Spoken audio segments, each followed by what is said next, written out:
Dando continuidade à fisiologia do movimento fogo, dos órgãos e vísceras do movimento fogo, vamos ver o zangue pericárdio. Então, pericárdio é um órgão na medicina tradicional chinesa. Antes da gente falar do pericárdio propriamente dito, vou falar de uma curiosidade sobre uma denominação que pericárdio recebe em livros de acupuntura traduzidos, né? Para línguas ocidentais, livros mais antigos. Por exemplo, aquele livro do Solier de Morin, que já foi citado aqui algumas vezes. O pericárdio ele é chamado de circulação sexo. E isso é um erro de tradução grande. E vou explicar para vocês de onde vem isso, tá? Para a gente não precisar cair nesse erro, mas a gente pode encontrar textos onde está escrito circulação sexo. Então, pericárdio é a membrana que envolve o coração, né? Tanto na medicina chinesa quanto na nossa medicina científica. Então, a membrana que envolve o coração é algo que está ao redor do fogo na medicina chinesa. O fogo é a pulsão da vida, é a vontade de viver. E essa pulsão da vida, esse fogo, nas línguas ocidentais está relacionada com a cultura grega clássica, da mitologia grega, de falar de Eros. O Eros é o impulso da vida. Então, de fogo para a pulsão do viver foi para Eros e de Eros para sexo. Então virou algo que circunda, que circula ao redor do sexo. Então, uma coisa desconexa, não faz o menor sentido, mas alguns livros, é muito erro de tradução, né? Alguns livros chamam de circulação sexo. Então, pericárdio, vamos lá no pericárdio. O pericárdio, ele é chamado de fogo ministro. Então, o coração é o imperador. E ele tem um auxiliar que é o ministro. O ministro, ele está ali ao lado do coração o tempo inteiro, para auxiliar esse imperador em tudo que ele precisa, filtrar as coisas antes delas chegarem no imperador.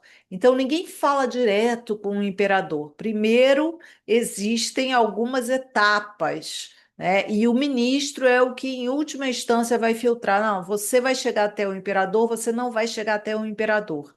Então, por isso que o pericárdio é chamado fogo ministro, porque ele faz um papel de defesa do coração.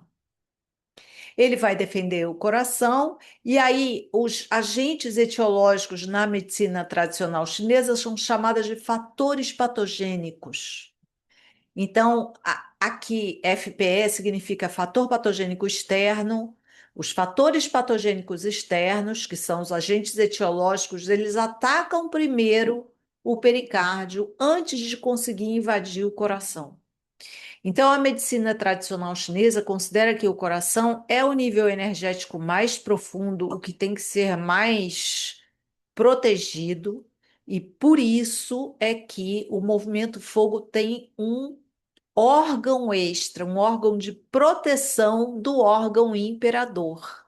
Então, por isso que cada um dos 5 movimentos tem um par de acoplado, um órgão e uma víscera, mas quando chega no fogo, que é o imperador, que é o nível energético mais profundo, existe a necessidade de ter um outro órgão apenas para proteger esse ministro. Então, clinicamente falando, a gente vai dizer que eles têm manifestações clínicas similares. Então, a gente fala, o coração, a expressão do Shen está no coração, a expressão da sua mente, ela depende do coração. Aí, no pericárdio também. Então, a gente pode usar, por exemplo, para alterações de comportamento, a gente pode usar pontos de pericárdio. Eu vi ainda há pouco no PubMed um artigo recém-publicado falando do uso da acupuntura para o tratamento de pessoas com medo de cães. Então, para essa fobia, sinofobia, para essa fobia, são utilizados pontos de coração, porque é uma alteração de Shen, e pontos de pericárdio também, porque é uma alteração de Shen. A gente está falando um pouco de terapêutica, mas torna o assunto mais interessante para a gente, né? Mais atraente.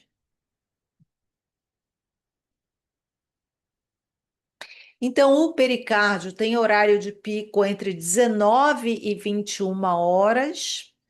Então, do mesmo jeito que a gente, pela medicina chinesa, precisa ter um certo recolhimento no horário mais quente do dia, que é de 11 da manhã a 1 da tarde, a gente precisa estar recolhido até às 15 horas, na verdade, que vem o horário do intestino delgado, que a gente ainda não viu, que a gente precisa sossegar um pouco a nossa mente nesse horário.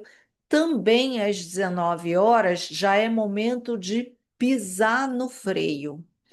Então, 19 horas é o momento do anoitecer, né? Isso pode variar um pouco, então, se está no verão ou se está no inverno, isso pode acontecer mais cedo ou mais tarde, né? Mas em torno desse horário do anoitecer é o horário em que a gente também tem que desacelerar a nossa mente, né? Não sei se vocês já conversaram com alguém que fala assim: ai, quando o sol se põe, parece que a minha alma sai do corpo, eu fico assim imprestável para fazer qualquer trabalho intelectual, né? Então, é essa questão do Shen que está se recolhendo, né? Então, o pericárdio, fogo ministro, ele está intimamente ligado ao coração, ele é o protetor do coração, é literalmente a membrana que envolve o coração, e assim como o coração vai governar o Xue, vai abrigar a mente, então eles são intimamente ligados, são inseparáveis. O que o pericárdio de fato é uma camada energética extra de defesa sobre o coração, que combina muito com a fisiologia ocidental. Os pontos do pericárdio podem revigorar e resfriar o chuê e acalmar ou estimular a mente. Então, revigorar o chuê é ativar o chuê. E quando a gente ativa o chuê, se ele está diminuído, se ele está com padrão de deficiência, a gente ativa esse chuê. Mas esse mesmo ponto do pericárdio, ele pode resfriar o chuê. Então, se está com sangue quente, estou com sangue nos olhos, o sangue me subiu a cabeça, a gente pode usar o mesmo ponto do pericárdio. Por exemplo, vou dar um exemplo, pericárdio 6. Ele pode ser usado para quando você está desanimado, ele pode ser usado para quando você está muito agitado. E aí, este mesmo ponto, ele pode acalmar ou estimular a mente. Depende do que o corpo precisa. Aqui tem uma informação muito importante para a gente, que é a acupuntura, ela trabalha estimulando mecanismos homeostáticos. A acupuntura é uma biorregulação, é uma medicina de biorregulação. Então, existe uma patologia de Shen, de comportamento, eu vou usar os mesmos pontos para se esse comportamento está com padrão de excesso ou se esse comportamento está com padrão de defesa. O, o, o, o miolo do teu protocolo de tratamento vai ser igual. Às vezes, num protocolo de excesso, você pode acrescentar mais um ponto que vai fazer dispersão. E num padrão de deficiência, você acrescentar um ponto que vai fazer uma tonificação. Mas eu diria que 80% do protocolo permanece o mesmo para padrões de deficiência e padrões de excesso.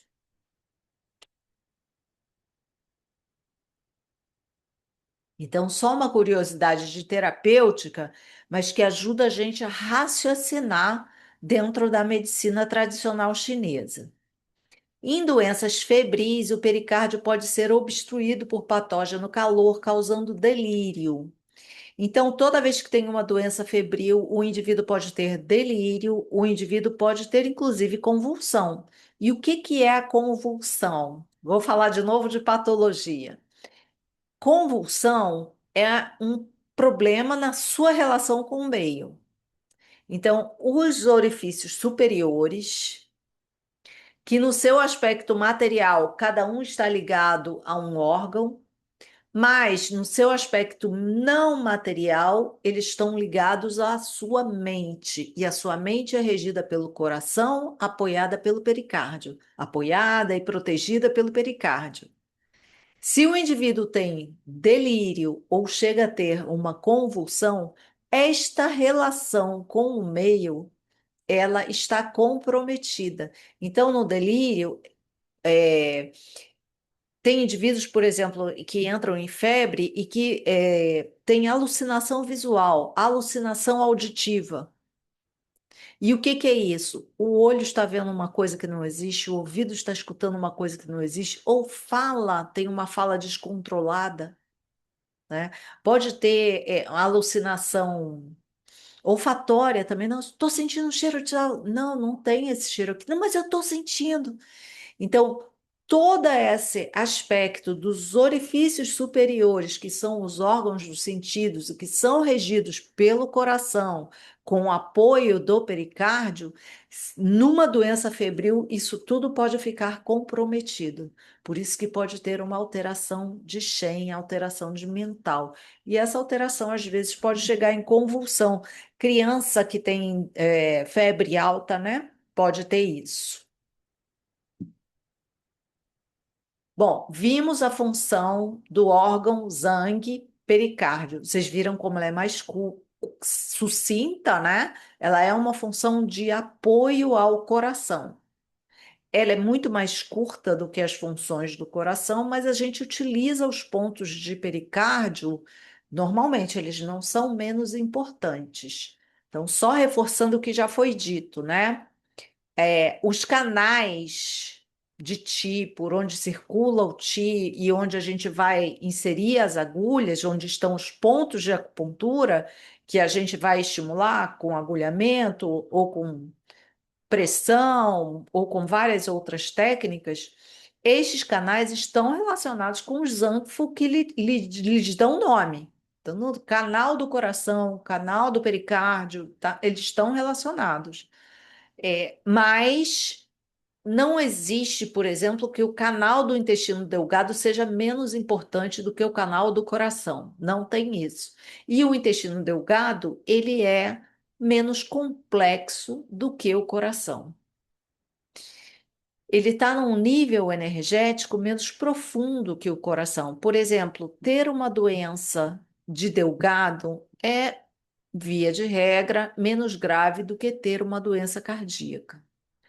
Uma doença de Delgado é mais facilmente revertida do que uma doença cardíaca, tá? Então vamos ver a víscera ou Fu, intestino delgado. Ainda estamos no movimento fogo. O intestino delgado tem horário de pico de 13 às 15, como eu falei, né? De 11 da manhã a 1 da tarde, de 11 às 13 é o pico do coração. De 13 às 15 do intestino delgado. Então, em tese, de 11 da manhã às 3 da tarde, nós deveríamos descansar a mente. Não conseguimos fazer isso, mas alguns países fazem a siesta. E os animais fazem muito isso. Bom, quais são as funções do delgado? Ele é acoplado do coração.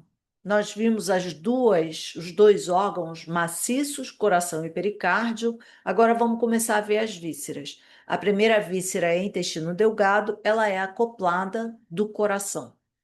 Então, o delgado na medicina chinesa, ele tem as mesmas funções da fisiologia científica, né? Somado a essas funções, controlar a recepção e transformação dos alimentos. Então, ele recebe do estômago e ele vai controlar essa recepção. E uma segunda função muito importante, que é separar o puro do impuro.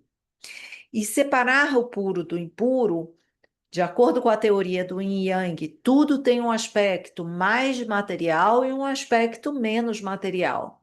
Então, o que que é separar o puro do impuro substancialmente? Ó, é a dieta. Eu comi, uma parte do meu corpo aproveita, a outra parte do meu corpo elimina, vai formar a massa fecal e a urina, né? Ó, a parte líquida vai formar a urina. Então, essa é a ação substancial, material do Delgado. E a ação não material do Delgado, não substancial, ter lucidez para separar. Aí eu vou usar uma expressão que faz a gente entender melhor: separar o joio do trigo, ter a lucidez de, ai, isso aqui não tá bom, não, né? Ter essa lucidez, estar consciente do que está ao seu redor, né? E separar o que é bom e o que não é bom para você. Isso é uma função mental dessa víscera intestino delgado. Vamos ver, voltar aqui para o aspecto substancial, material do intestino delgado, que é a separação do puro e do impuro, tá? E como é que isso acontece? Então, o alimento ele entrou pelo estômago, desceu para o intestino delgado, o ti do estômago é descendente, o ti do delgado é descendente, e ele vai sofrer uma separação. O puro vai para o baço pâncreas e o baço pâncreas pega esse guti, que é o ti do alimento. Então, o que que é um guti? Seria a gente falar assim, ah, e se se alimento é proteico, ele vai pegar os aminoácidos. Se são frutas, vegetais, ele vai pegar fibras, minerais, vitaminas, tá? Esse é o puro, todo o puro, o guti de cada alimento, o guti do espinafre, o guti da carne, o guti do arroz. E ele pega esse guti para se somar ao nosso Ti original e compor o nosso Ti verdadeiro, compor o Ti nutritivo, que vai nutrir o esâncfo, vai nutrir todos os tecidos. Então, o baço pâncreas pega isso, transforma e manda para o organismo. Tem o Wei-Ti, que é o Ti de defesa, né? Então, foi esse o caminho na separação do puro do impuro. E aí, o que é feito com o impuro? O impuro, ele é eliminado ou pelo intestino grosso ou pela bexiga. Se ele for sólido, ele é eliminado pelo intestino grosso. Se ele for líquido, ele é eliminado pela bexiga e vai sofrer excreção. Então, quem é chave nessa separação do puro e do impuro é o intestino delgado. E aí, falando mais um pouquinho sobre essa influência do delgado na lucidez, né? A lucidez é o estado de uma pessoa lúcida que compreende bem, que expressa suas ideias com clareza, que utiliza bem as suas faculdades mentais. Ai, desculpa. Utiliza bem suas faculdades mentais, né? Utiliza perfeitamente. Um pouco forte isso aqui, né? Usar perfeitamente. Eu tirei de um dicionário isso, né? Então, lucidez é separar o joio do trigo, tá? E o delgado ele interfere muito nisso. Então, hoje a medicina fala da microbiota intestinal, que na verdade é assim, não separa intestino do resto do trato gastrointestinal. Então, a microbiota oral, microbiota esofágica, microbiota estomacal, microbiota do delgado, microbiota do intestino grosso. E que esta microbiota, ela tem uma relação com o estado mental da pessoa, uma relação muito clara. Então, existem inúmeros trabalhos mostrando que uma desbiose intestinal crônica ela leva a vários prejuízos. Um dos prejuízos é síntese de exorfinas, que são substâncias que trazem mau humor, interagem com o sistema endorfinérgico, trazendo mau humor.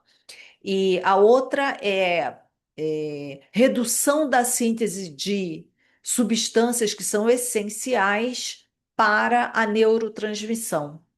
E aí, tanto de forma direta com as exorfinas, interagindo com o sistema endorfinérgico, gerando mau humor ou de forma indireta, deixando de fazer síntese de neurotransmissores. Esse indivíduo com desbiose intestinal crônica, ele vai ter alterações no Shen na sua mente.